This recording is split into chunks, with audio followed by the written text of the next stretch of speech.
जुदि इउटुबाव जुदि सेस्था खालामोबा आरामसे इदि पेमेन्टफोरखौ मोनगोन। इउटुबाव जोंनि पेमेन्टआ 21 निफ्राय 26 आव लासै जायो लोगोफोर जितबाय ओमफ्राय दा बया खुसि आरोना गाइस इखौ मिया बेंकनिफ्राय दिहुनदो आरोना गाइस आरो दंबावो दोंनायालाय बरिया थान्दा खामदो अखा हानानै एखेबारे बरिया गाइस अखा हाबाय दै बापरे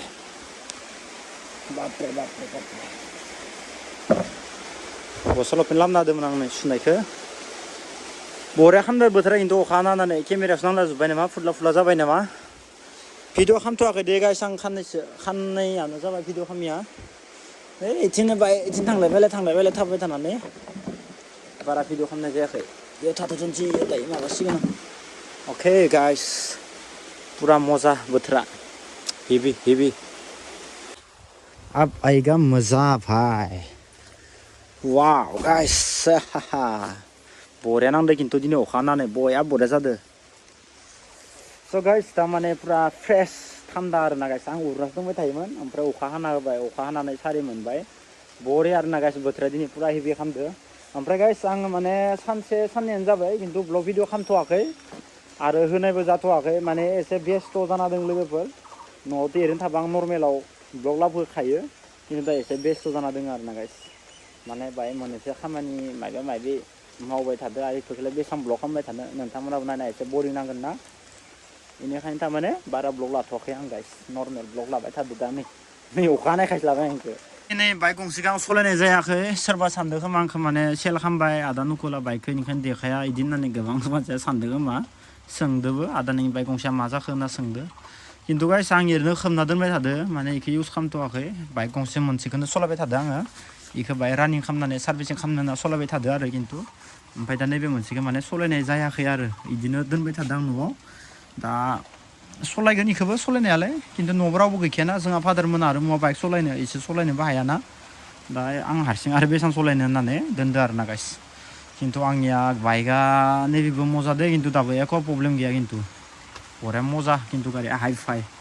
दा फानाखै दे लोगोफोर नोंथांमोना जेबो दाउट जानाङा आंनियावनो दङ सोरबा आरो फानदो खोमा होनना सानबाय थादो खोमा बे बनाय बाइक गिसि खायनिखौ थाबाय इयावनो इयो ओमफ्राय खाला लगायदोंमोन दे जोंहा मादाराबो ओमफ्राय खालाया दाबो दङ जेबो जायाखै अखा हाबाबो नै गाइस बेनिफ्राय गोबां मानसिफोरा आंखौ माने गोजान जायगायाव थांजानो लुगैदो जिथुबा गोजान जायगानि माने ब्लग भिडिअ लाबोजाजानो लुगैगासिनो दङ एक्सुवेलि नंगौ दे गाइस माने आङो हेभि राइडखौ आङो गवायाव थांबाय नैबे बाइक मोनसेजोंनो आङो गवायाव थांदोंमोन ओमफ्राय गवानिफ्राय रिटार्न जानानै आरो बे बाइकजोंनो आङो डाइरेक्ट हाफ्लं राइड मारिदोंमोन जिथुबा कार्बि आंलं जाना थांदोंमोन बेनिफ्राय दा आं राइडखौनो माने मारिखायाखै बेनिखायनो दा एसे गोबाव जाबाय देसाय आंबो मिथिदो खिन्थु गाइस दा मा खालामनो उपाय गैया जोंहा न'खराव सोर दोङो जोंहा आइ बाबा आं आरो हौवा मानसि सासेल' फिसाला आंनो जाहैबाय इथिं गालि गारना थांबाय इथिं खामानिया जाया बेनिफ्राय इखौ जुदि गारनानै इथिंगालि थांबा इथिंगालि खामानिया जाया दा मा खालामगोन आङो उपाय गैया जाना दोङो माने टाइमखौ मेनेज खालामै माने सोलिगासिनो दङ आरोना लोगोफोर मानो होनना बुङोबा आं दा राइडआव थांबाथाय न'थिंगालि माबा मोनसे खालामनो लागा रावबो गैया जायो आरो दा न'आव थाबाय थाबाबो इथिं बाहेराव गिदिंनो हायाबाबो आरो जेबो खामानि गैया जायो खिन्थु दा मा खालामनो लोगोफोर आंबो उपाय गैया जाय मानसिफोरा न'खराव माने फिसाला खासेल' जोनोम जायो बिराद खस्थ' आरोना गाइस माने बिराद खस्थ' बिदा फंबाय थाबा बिराद खहाय जायो खिन्थु अनलायनांगोन अब्लासो खहाय जागोन अनलायाबा खहाय गैया आरो हिनजाव मोजां हाबा हामाबाथ' बिपदखा आरोना गाइस दा जियानो जा मानो गाइस सेस्था खालामनोसै नाजानोसै आंबो मा खालामनाय जायो मा खालामनाय जाया हानायालासे आंबो राइडआव थांनो जुजिगासिनो दोङो ओमफ्राय आनिनियाव थांनानै प्लेनिं खालामबाय थाखादों आङो खालामनायालाय खिन्थु दा नायनोसै न'फोरखौ आरो खामानि मावबाय थादों ना न'आव बेनिखायनो थारमाने एसे बेस्थ' आरोना गाइस बाखि दा नै अखाया गाबाय सकआव थांनो दोङोमोन आङो दिनै बेलासिनि नैखौथ' आरो नोंथांमोना साननानै हाग्रा गोजा होननानै खिन्थु गाइस बेफोर फुरा धालाय जाजोबगोन गाइस नैयाव बारन्दा दोङो ना आकसालि बारन्दा जाबासो खामानिया कमप्लिट जागोन गाइस दा नोंथांमोना बिराद लेथ्रा नुनोबो हानाय आरोना स' गाइस माने सकआव थांनो लागा दोङो बेनिफ्राय गाइस दिनैनि भिडिअ बिराद मोजां खबर आरोना गाइस माने बेयाव मोनसे बेसाद दंमोन आं सकआव थांनो लागा दोङो ना माने एसे बाजार खालामनो लागा दोङो माने ओमफ्राय आरो मोनसे माल बुस्थु लायनो लागा दोङो एखेबारे मैया इखिनिखौ लाना फैदोंमोन बननानै लोगोफोर बेंकनिफ्राय मोजां खबर लोगोफोर दिनै नोंथांमोननि थाखाय मोजां खबर दोङो दिनैनि भिडिअआ मानि थाखाय होनना बुङोबा गाइस आं नोंथांमोननो खिन्थागासिनो दोङो माने सेलारि मोनखो आङो नै लोगोफोर नायना हागोन गाइस नै नुदोंना बेखौ मिया बेंकनिफ्राय दिहुनदो आरोना गाइस आरो दंबावो दंनायालाय होमबाबो बेखिनिखौल'सो दिहुनना लाबोदो खिन्थु आं दिनै नोंथांमोननो खिथागोन आरोना गाइस मानि पेमेन्ट आरो दिनैनि कन्टेन्टआ माबायदि गाइस अके सिनिफ्राय आं दा नोंथांमोननो खिथानोसै गोबां मानसिफोरानो मिथिनो लुगैयो जिहेतु आंथ' खुला खुलि गाइस आं नंगौबा नंगौ होननानै खोन्थायो आरो नङाबा नङा होननानै खोन्थायो नोंथांमोना जि सानो साना इ जाबाय नोंथांमोननि गोसोनि बाथ्रा गाइस खिन्थु फाइनालि इउटुबाव जोंनि पेमेन्टआ 21 निफ्राय 26 आव लासै जायो लोगोफोर जितुबा SBI नि एकाउन्ट होयोब्ला 21 निफ्राय 26 नि गेजेराव माने पेमेन्टआ हाबो ओमफ्राय 21 खालिनो माने पेमेन्टआ फैयो खिन्थु जोंनि बेंकआव ट्रेन्सफार जाया बेनिफ्राय रिसेन्ट पेमेन्टखौ हरनाय अपसनखौ खोन्थियो खिन्थु पेमेन्टआ फाया आरोना गाइस बेनिफ्राय आंनिया दिनै जाबाय 26 आंनिया 25 आव हाबदोंमोन ओमफ्राय 25 खालिनो बनबाय दिनै जाबाय नै 26 ओमफ्राय दिनै नोंथांमोना नैबे ब्लगखौ खालामनाय जाबाय दा गोबां मानसिफोरानो बिसास खालामो आंहा बिदि जेबो मेटार गैया आरो कुनु माने माबा गैया आंनिया खिन्थु आङो जि भिडिअ खालामो आरो जि नंगौ माने थार भिडिअ आरो नंखाय भिडिअ खालामो आरोना गाइस माने थार खोथा बायदिसिना बेफोर भिडिअफोरखौ खालामो आं बेनिखायनो गाइस आङो दिनै न'आव थाखोथ' मोनसे कन्टेन्ट दिहुनबाय आरो नोंथांमोननो फोरमायबाय बुंनो थाङोबा दा आं इउटुबनिफ्राय बेसेबां डलार मोनदों होनना बुङोब्ला गाइस बेथ' नर्मेल बेखौथ' खमसो दिहुनदों आङो ओरैनो आंनिया बे समावथ' 150 नामा इदिनो डलार जादोंमोन आरोना गाइस आंनिया बेनिफ्राय दा फाइनालि आं दा इउटुबनि पेमेन्टखौनो दिहुनबाय ओमफ्राय दा बया खुसि आरोना गाइस खिन्थु खुसि जाना मा जानो लोगोफोर खिन्थु बेखिनि पेमेन्टआ दा आंनि आखायाव थाया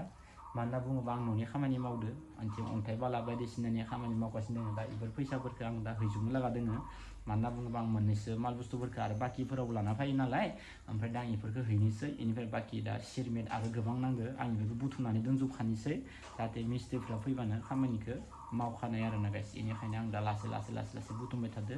उपाय गैया गाइस जोंथ' आरो दुखिया मानसि खेबसेयावनो मथा हानो नङा होमबा दा हायाबाबो खस्थ' मस्थ' आंनि आखाइनि फैसादो सेस्था खालामनानैबाबो आं आरो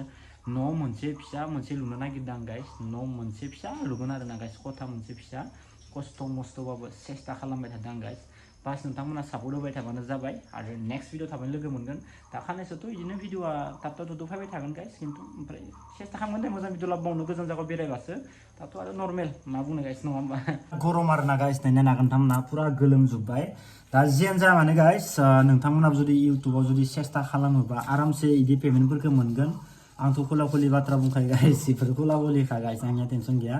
खिन्थु दोङोबाबो आङो दिहुनजोबाखै आं नांगौखिनिखौ दिहुनदो आरोना गाइस बाखि फनपेआव आङो इउज खालामसिगोन दा जियानो जाया माने गाइस नोंथांमोनाबो हाजासे खस्थ' खालाम हाजासे सेस्था खालाम खिन्थु खस्थ' खालामबा मानसिया मा जानो हायो मा जानो हाया खिन्थु नोंथांमोना साननो नाङा जे माने नुकुला इउटुबाव गाव कामायनायखौनो ओरैनो दुगामारा देखायनो थाखाय बेफोर फैसाफोरखौ खिथिदो मादो बायदिसिना होननानै नोंथांमोना खिथियाव साननो नाङा मानोना बुङोबा आं नोंथांमोननो जि मोनसे आपडेट होदो जिथुबा आं नोंथांमोननो मोनसे जस होदो जि मानसिया माने सेस्था खालामबाथाय मानो हायो इ मोनसे जसखौ आं थारमाने नोंथांमोननो होदो खिन्थु नोंथांमोना साननो नाङा जे नुकुला माने बेफोर फैसाखौ खिथिनानै ओरैनो बाहाय गाजा मारिदो लेबेल मारिदो बायदिसिना दुगा देखायदो भिडिअनि गेजेरजों नोंथांमोना जुदि इदि साननानै लादोबाना नोंथांमोननि जोबोद गोदोर मोनसे गोरोन्थि जागोन आरोना गाइस मानोना बुङोबा आं नोंथांमोननो इदि खिथिदो जे नोंथांमोना मोनसे जस जाथों आरो नोंथांमोना खस्थ' खालामनो हाथों आरो सेस्था खालामनो हाथों होननासो आं बे भिडिअखौ माने खालामनाय जादों खिन्थु गाइस आं बेसेबां खस्थ' खालामो आरो बेसेबां खस्थ' खालामा जाय आंनि भिडिअखौ जिर' साक्सेस बारनिफ्राय दिनाव लासै नायदो नोंथांमोनाथ' मिथिखादो खिन्थु बहुत इउटुबार दोङो गावनि इनकामानो जा बायदिसिनानो जा खिन्थु रावनोबो मोनसे जस होनायखौ फोरमायादे गाइस खिन्थु जस होनायखौ रावनोबो माने शेयार खालामा खिन्थु आं सानो मा आंल' जानो नाङा गुबुनाबो हाथों गुबुनाबो जाथों होननानै आं माने गासैनिबो मोनसे शेयार खालामो आंनि जिथुबा खस्थ' बा बायदिसिना नोंथांमोननो आङो शेयार खालामो नोंथांमोनाबो सेस्था खालामो होननानै आरो गोबां मानसिफोरानो आंनि भिडिअखौ नायनानै आं बायदि माने गोबां मानसिफोरानो फल' खालामो खिन्थु आंखौनो जुदि फल' खालामोबा आं जुदि हामा लामा देखायोब्ला स' नोंथांमोनाबोथ' हामायावनो थांगोन नङा होमबा खिन्थु नोंथांमोना जेबो साननो नाङा नोंथांमोना हानायावलासे खस्थ' खालाम सेस्था खालाम जेसां हायो नोंथांमोना जुजिबानो सोब बुस्थुआ जाजोबो आरोना गाइस आंथ' दा बिराद नर्मेलसो आंबो हाजासे सेस्था खालामबावगोन हाजासे खस्थ' खालामबावगोन बास दिनै जिखिनियाव लासै दोङो बेखिनियानो आंनि थाखाय काफि आरोना लोगोफोर बेखिनियानो काफि बेनिफ्राय दा दिनैयाव लासै आंबो खस्थ' खालामदो आरो नेक्स्टआव लासै खस्थ' खालामबाय थागोन बास नोंथांमोना सापर्ट होबाय थाबानो जाबाय नोंथांमोनाबो सापर्ट हो आंबो नोंथांमोनखौ सापर्ट होगोन आरो जायफोरबायदिनि भिडिअनिफ्रायसो नोंथांमोना नलेज मोनो अन्नानै इफोरबायदि मानसिखौ नोंथांमोना सापर्ट हो एरैनो जानला मानला बायदिसिना भिडिअ नायखौ केতিয়াव सापर्ट होनाङा मानोना बुंबा नों जानला मानला भिडिअ नायनाय लोगो लोगो नोंबो जानला मानला भिडिअसो हगारग्रा जागोन नों इउटुब फेसबुक इन्स्टाग्रामाव खिन्थु नों सासे मोजां मानसिनि इउटुब चेनेल भिडिअ नायबाय थायोबा होमबा नों मोजां भिडिअ हगारनो मोनसे जस जागोन दा नोङो आंबो भाइरेल जानो लुगैदों ना मालायनि बायदि आल्टुं पाल्टुं भिडिअ हेगारनानै नों जुदि भाइरेल जायोबा नोंहा मा दङ जेबो गैया भाइरेल जाबानो गोदोर मानसि जागोन बायदिसिना जागोन बे बाथ्रा नङा गाइस नोंथांमोना हानायलासे गावनि टेलेन्टेडजों मोजां भिडिअ हो गावनि नलेजखौ मोजां खामानियाव बाहायनानै मोजां भिडिअ हो बास नोंथांमोनखौ रावबो हमथानो हानाय नङा इयुनाव एखे थैनायाव लासै थागोन आरो ना गाइस खिन्थु भाइरेल जानाया लाइफ टाइम थाया लोगोफोर लाइफ टाइम थाया आरो सनमान गैया गावनि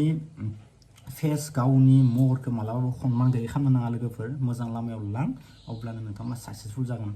भाइरेल भिडिअ बायदिसिना होनानै नोङो सनमान गैयै खालामनो नाङा गावखौनो मोजां भिडिअ हो गावखौ रिसपेक्ट लाखि गावनि स्टेटासखौ मोजां लाखि बास बेनोसै आरो ना गाइस थ' दिनै भिडिअआ बेनो स' नोंथांमोना जुदि मोजां नांदोंबा भिडिअ अननानै लाइक शेयार कमेन्ट खालामनो दा बाव गाइस बाय बाय